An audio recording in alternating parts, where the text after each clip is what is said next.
طه ما انزلنا عليك القرآن لتشقى طٰہٰ، اے محمد صلی اللہ علیہ وآلہ وسلم، ہم نے تم پر قرآن اس لیے نازل نہیں کیا کہ تم مشقت میں پڑ جاؤ، إلا تذكرة لمن يخشى بلکہ اس شخص کو نصیحت دینے کے لیے نازل کیا ہے جو خوف رکھتا ہے، تنزيلا ممن خلق الأرض والسماوات العلا یہ اس ذات کا اتارا ہوا ہے جس نے زمین اور اونچے اونچے آسمان بنائے، الرحمن على العرش استوى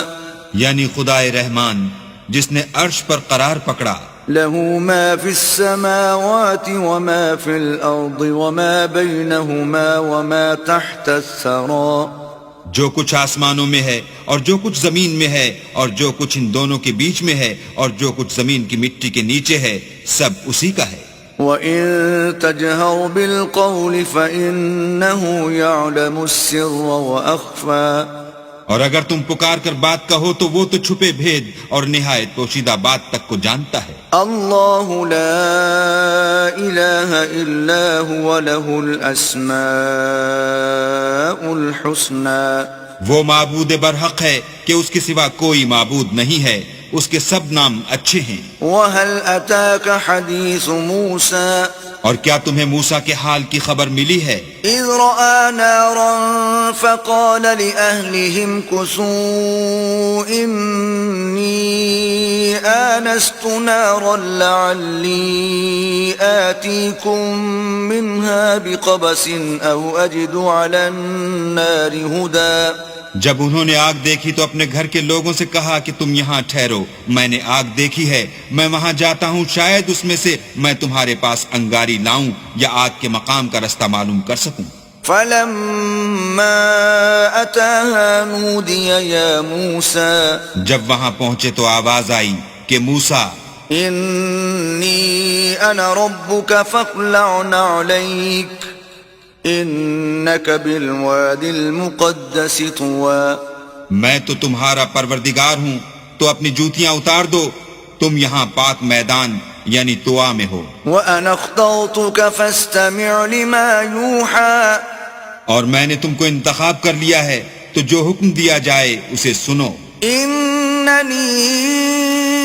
أَنَا اللَّهُ لَا إِلَهَ إِلَّا أَنَا فَاعْبُدْنِي وَأَقِمِ الصَّلَاةَ لِذِكْرِي بے شک میں ہی اللہ ہوں، میرے سوا کوئی معبود نہیں، تو میری عبادت کیا کرو اور میری یاد کے لیے نماز پڑھا کرو۔ إِنَّ السَّاعَةَ آتِيَةٌ أَكَادُ أُخْفِيهَا لِتُجْزَى كُلُّ نَفْسٍ بِمَا تَسْعَى قیامت یقیناً آنے والی ہے، میں چاہتا ہوں کہ اس کے وقت کو پوشیدہ رکھوں تاکہ ہر شخص جو کوشش کرے اس کا بدلہ پائے۔ فَلَا يَصُدَّنَّكَ عَنْهَا مَن لَا يُؤْمِنُ بِهَا وَاتَّبَعَ هَوَاهُ فَتَرْدَى تو جو شخص اس پر ایمان نہیں رکھتا اور اپنی خواہش کے پیچھے چلتا ہے، کہیں تم کو اس کے یقین سے روک نہ دے تو اس صورت میں تم ہلاک ہو جاؤ۔ وَمَا تِلْكَ بِيَمِينِكَ يَا مُوسَى اور موسیٰ، یہ تمہارے داہنے ہاتھ میں کیا ہے؟ قَالَ هِيَ عَصَايَ أَتَوَكَّأُ عَلَيْهَا وَأَهُشُّ بِهَا عَلَى غَنَمِي وَلِيَ فِيهَا مَآرِبُ أُخْرَى انہوں نے کہا، یہ میری لاٹھی ہے، اس پر میں سہارا لگاتا ہوں اور اس سے اپنی بکریوں کے لیے پتے جھاڑتا ہوں اور اس میں میرے اور بھی کئی فائدے ہیں۔ قَالَ أَلْقِهَا يَا مُوسَى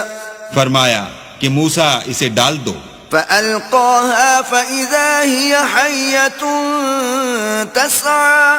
تو انہوں نے اس کو ڈال دیا اور وہ ناگہاں سانپ بن کر دوڑنے لگا۔ قَالَ خُذْهَا وَلَا تَخَفْ سَنُعِيدُهَا سِيرَتَهَا الْأُولَى اللہ نے فرمایا کہ اسے پکڑ لو اور ڈرنا مت،